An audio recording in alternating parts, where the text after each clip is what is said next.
Next যে ফিচারটা নিয়ে কথা বলবো সেটা হচ্ছে মানি ট্রান্সফার। মানি ট্রান্সফার মূলত তাদের জন্যই হচ্ছে অ্যাপ্লিকেবল যাদের হচ্ছে মাল্টিপল আউটলেট আছে।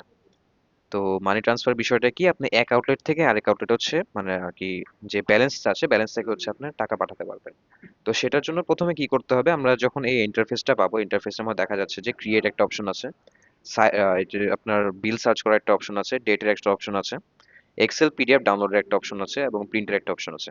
যদি মানি ট্রান্সফার ক্রিয়েট করতে হয় সেক্ষেত্রে সর্বপ্রথম আমাদের ক্রিয়েট বাটন ক্লিক করতে হবে। তখন এখানে দেখা যাচ্ছে যে from outlet, from account, to outlet, to account, current balance কত আছে, ট্রান্সফার অ্যামাউন্ট কত, রিমার্কস কত।